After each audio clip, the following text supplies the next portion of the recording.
Okay students, हम लोग अभी तक heat expansion in solid and heat expansion in liquid देख चुके हैं थर्मल एक्सपेंशन में।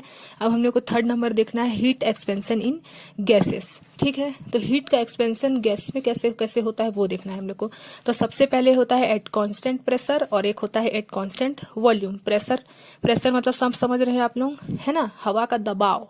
ठीक है, तो इफ द टेम्परेचर ऑफ, ये डेफिनेशन लिख सकते हो एट कांस्टेंट प्रेशर में, if the temperature of gas increased keeping pressure constant the volume of gas increases, this type of expansion is called coefficient of volumetric expansion at constant pressure. यहाँ क्या बोल रहा है, constant pressure. जैसे कि हम लोग एक बलून ले लिए और बलून को आप लोग पकड़ के क्या करते हो, उसमें हवा भरते हो। तो हवा भरने के बाद आप लोग उसको दबा के रखते हो और हवा को निकलने नहीं देते हो, सिर्फ उसमें हवा भरते जाते हो, निकलने का जगह नहीं देते हो। तो उस समय जो प्रेशर है वो क्या है, कांस्टेंट है, इसीलिए उसका वॉल्यूम बढ़ता है। जो बाहर से है वो जो हमारा बलून वो फूलते जाता है। क्यों फूल रहा है, उसका वॉल्यूम क्यों एक्सपेंड हो रहा है, क्योंकि आप लोग जो उसका प्रेशर है ना, जो प्रेशर उसको बंद रखे हो, आप लोग उसको कांस्टेंट पे रखे हो, दबा के रखे हो, तो उससे आप लोग एक भी यहाँ से आप लोग वो निकलने नहीं दे रहे हो, उसका प्रेशर निकलने ही नहीं दे रहे हो, इसलिए उसका वॉल्यूम एक्सपेंड होते जा रहा है। ठीक है, तो यही चीज होता है एट कांस्टेंट प्रेशर।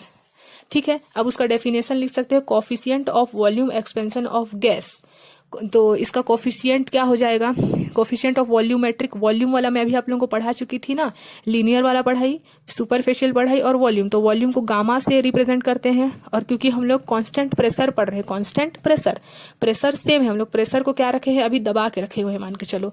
तो प्रेशर को पी से शो किए और उसका वॉल्यूम चेंज हुआ, वॉल्यूम एक्सपेंड हुआ, इसलिए डेल्टा लगा है। तो डेल्टा से आप लोग को तुरंत आना चाहिए कि डेल्टा का मतलब चेंज होता है। क्या चेंज हुआ, कांस्टेंट प्रेशर में वॉल्यूम चेंज हुआ। और पहले तो इनिशियल वॉल्यूम होगा ही ना, पहला वाला वॉल्यूम तो होगा ही, जो पहले था मान लो 2 सेंटीमीटर का मान लो बलून था, उसको हम लोग हवा भर के 5 सेंटीमीटर कर दिए।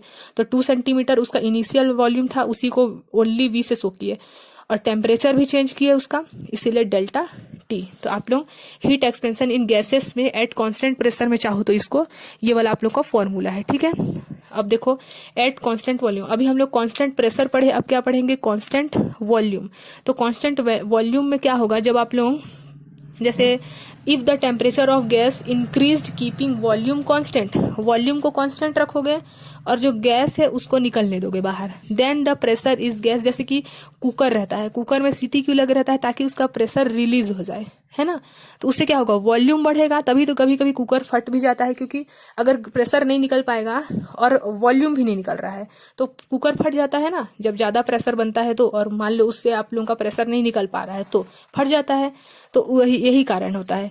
If temperature of gas increase keeping volume constant, then the pressure of gas increase. This type of expansion coefficient is called coefficient of volume expansion in constant volume. यहाँ तक लिखना पड़ेगा, ठीक है। तो इसका डेफिनेशन क्या बन रहा है, अच्छा यहाँ एग्जाम्पल भी दिया है, you must have seen a pressure cooker in use on heating whistle of cooker blows and steam escape through. जैसे कि हमारा जो कुकर है, बता चुकी है आप लोगों को, उसका जो रिलीज होता है प्रेशर, है ना, और स्टीम बाहर निकलता है, तो वॉल्यूम क्या हो जाता है, उस समय कांस्टेंट रहता है और प्रेशर तो बाहर निकल गया, तो प्रेशर तो चेंज हो गया। जैसे इसमें वॉल्यूम प्रेशर कांस्टेंट में था, प्रेशर क्या था, कांस्टेंट था, तो वॉल्यूम चेंज हुआ। अभी वॉल्यूम कांस्टेंट है तो प्रेशर चेंज हुआ, इसीलिए यहाँ पास प्रेशर, और यहाँ पास एट ए कांस्टेंट वॉल्यूम था, बस उसके जगह में क्या लगा दिया, गामा वी। ठीक है, अब वैसे ही एक दिया है change in physical state. Change in physical state के बारे में हम लोग पढ़ेंगे, क्या है ये, लेटेंट हीट। तो चेंज इन फिजिकल स्टेट में आप लोगों को बता चुकी कौन कौन सा स्टेट होता है, सॉलिड, लिक्विड एंड गैस। ठीक है, तो अगर हम लोग मान लो आइस क्यूब लेते हैं, अब आइस क्यूब को अगर हीट देंगे तो वो मेल्ट होगा, मेल्ट होने के बाद, ये अभी सॉलिड में था, अब मेल्ट होने के बाद वो लिक्विड बन जाएगा, वाटर बन जाएगा, और वाटर धीरे धीरे जब एवेपोराइज होगा तो वो क्या बन जाएगा, स्टीम, यानी कि गैस। तो इससे हमारा जो जब हम लोग इसको हीट दिए तो फिजिकल स्टेट भी चेंज हुआ। फिजिकल स्टेट मतलब कोई सा भी सब्सटेंस है उसका बनावट जो था, स्ट्रक्चर जो था वो चेंज हुआ। देखो पहले आइस क्यूब था, उसके बाद वो मेल्ट होकर वाटर बन गया, अब वाटर बनने के बाद वो फिर गैस बन गया। तो जब हम लोग हीट में टेम्परेचर देते हैं तो उसका फिजिकल स्टेट भी चेंज होता है। फिजिकल स्टेट मतलब स्ट्रक्चर। ठीक है, अब हम लोग देते हैं लेटेंट हीट। तो लेटेंट हीट के बारे में देखते हैं, बुक में देखेंगे तो बहुत लंबा चौड़ा हो जाएगा। मैं आप लोगों को लेटेंट हीट का डेफिनेशन बताती हूँ जो मेन आप लोगों के एग्जाम में पूछा जाता है और आप लोग को जो समझना भी है, ठीक है। तो लेटेंट हीट क्या था, जैसे मैं अभी आप लोग को फिजिकल स्टेट बताई, फिजिकल स्टेट में क्या हो रहा था, सॉलिड लिक्विड और गैस, मतलब स्टेट चेंज हो रहा था। फिर सॉलिड लिक्विड गैस क्या हो रहा है, स्टेट चेंज हो रहा था। जैसे हम लोग पहले आइस क्यूब लिए, फिर वो वाटर में बना, फिर वो गैस बन गया, तो सॉलिड लिक्विड गैस में कन्वर्ट हुआ। सेम वही चीज है लेटेंट हीट।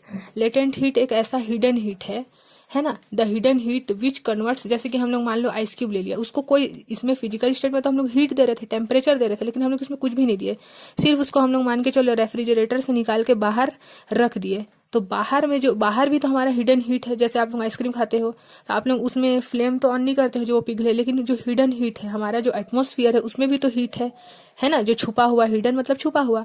तो मान लो हम लोग आइस क्यूब लिए और वो धीरे धीरे बिना कुछ किए वो क्या हो रहा है, मेल्ट हो रहा है। मेल्ट होने के बाद वो वाटर फॉर्म में आ गया, वाटर होने के बाद वो क्या हो गया, और ज्यादा उसको हीट मिला, कहीं हिडन हीट मिला, तो वो क्या बोला, क्या बना, गैसियस फॉर्म में चले गया, एवोपराइज हो गया। तो इसमें इसका स्टेट चेंज हो रहा है, तो वही चीज है लेटेंट हीट। उसको इंग्लिश में कैसे लिख सकते हैं हम लोग डेफिनेशन के फॉर्म में, the hidden heat which converts the state of substance. Substance तो सबको पता है, कोई सा भी ऑब्जेक्ट, मान लो आइस क्यूब ही एक सब्सटेंस मान लेते हैं, और स्टेट मतलब कि सॉलिड लिक्विड गैस, है ना, आर कॉल्ड लेटेंट हीट, जिसको हम लोग कैपिटल एल से शो करते हैं लेटेंट हीट को। तो the hidden heat which converts the state of substance are called latent heat, L, capital L से, ठीक है। अब इस लेटेंट हीट के भी 2 टाइप्स है, एक है लेटेंट हीट ऑफ फ्यूजन और एक है लेटेंट हीट ऑफ एवोपराइजेशन। तो लेटेंट हीट ऑफ फ्यूजन में क्या होता है कि हिडन हीट जो रहता है, जब वो सॉलिड को, हिडन हीट के कारण जब सॉलिड किसमें चेंज हो जाए, लिक्विड में चेंज हो जाए, हिडन हीट की वजह से, मतलब कि लेटेंट हीट जो है, लेटेंट हीट ऑफ फ्यूजन में हिडन हीट की वजह से सॉलिड लिक्विड में चेंज हो गया। मान लो कि हम लोग आइस क्यूब लिए और वो मेल्ट होके क्या बन गया, वाटर बन गया, यानी कि लिक्विड बन गया। तो ये क्या है, हिडन हीट ऑफ फ्यूजन है, ठीक है। और वही लेटेंट हीट ऑफ एवोपराइजेशन पढ़ेंगे तो इसमें भी क्या होगा, हिडन हीट की वजह से लिक्विड जो है, अब लिक्विड किस में चेंज हो जाएगा, गैस में। तो जब लिक्विड गैस में चेंज होगा तो उसको हम लोग बोलेंगे लेटेंट हीट ऑफ एवोपराइजेशन, ठीक है। तो हम लोग इसको ऐसे लिख सकते हैं। और अगर आप लोगों के बुक से मैं बताऊं तो देख लेते हैं, बुक में भी on providing heat to unit mass of substance, हाँ ये वाला आप डेफिनेशन में लिख लोगे, समझ तो गए कि क्या होता है। अब आप लोग डेफिनेशन लिख दोगे कि on providing heat to unit mass of substance it get converted from solid state into liquid state, ठीक है, जिसको हम लोग कैपिटल एल से शो करते हैं। और वैसे ही वेपोराइजेशन में क्या कर रहे हैं, हम लोग जो लिक्विड है उसको गैस में कन्वर्ट कर रहे हैं। तो the amount of heat required convert unit mass मतलब एक, है ना, किसी भी 1 ग्राम या 1 kg उसको चेंज करना है, उसी को यूनिट बोलते हैं। Unit mass of water into vapour at it boiling point is called heat vaporisation, इसको भी कैपिटल एल से शो करते हैं, ठीक है। तो अब आगे देखते हैं। तो इसके आगे हम लोग वी हैव लर्नड, इसमें से हम लोग को जरूरी है पढ़ना, क्योंकि हमारा क्वेश्चन 1 मार्क्स का जैसे कि फिल इन द ब्लैंक्स हो गया, ये सब वी हैव लर्नड से आता है, ठीक है। तो इसमें अभी तक मैं आप लोगों को, इसको मैं इसलिए पहले बता रही हूँ क्योंकि अभी आप लोगों को मैं पढ़ा चुकी हूँ, है ना। तो जो हमारा थर्मल एक्सपेंशन इन सॉलिड में क्या पढ़े थे, जो बीटा होता है वो ट्वाइस होता है। बीटा मतलब कि इस सुपरफिशियल एक्सपेंशन वो ट्वाइस था किसके, अल्फा के। और जो वॉल्यूमेट्रिक एक्सपेंशन था गामा, वो थ्राइस थे किसका, अल्फा के, यानी कि लीनियर एक्सपेंशन का, है ना। तो जो in solid the ratio between linear expansion यानी कि अल्फा, सुपरफिशियल एक्सपेंशन यानी कि बीटा, एंड वॉल्यूमेट्रिक एक्सपेंशन यानी कि गामा, तो उसका रेशियो अगर पूछेगा तो क्या लिखोगे, 1:2:3, क्योंकि अल्फा तो 1 ही था और जो बीटा था वो ट्वाइस था अल्फा के, और जो गामा था वो थ्राइस था अल्फा के, इसलिए 1:2:3, ठीक है। और यहाँ बता दिया है, ये वाला क्वेश्चन आता है in liquid heat expansion. Liquid में हीट एक्सपेंशन कितने टाइप का होता है, 2 टाइप का है, apparent heat expansion and real heat expansion, ठीक है। तो वी हैव लर्नड का जितना भी क्वेश्चन है आप लोगों को याद होना चाहिए, भूलना नहीं है, ठीक है। अब नेक्स्ट डे हम लोग करेंगे एक्सरसाइज और सम न्यूमेरिकल्स, ठीक है। तो अगर जो भी मैं पढ़ाई उसमें, अगर इधर जितना भी पीछे पढ़ाई हूँ उसमें अगर कोई भी प्रॉब्लम है तो आप लोग कमेंट में पूछ सकते हैं, कमेंट कर दिएगा कि ये वाला हम लोग को टॉपिक समझ में नहीं आया, या कुछ अगर समझ में आया तो भी कमेंट करिएगा, और समझ में नहीं आया तो भी, ठीक है। ताकि हम लोग, अब समझ में अगर आ गया होगा तो हम लोग एक्सरसाइज स्टार्ट करेंगे, अगर समझ में नहीं आया होगा तो दोबारा से हम लोग इसको पढ़ेंगे, ठीक है।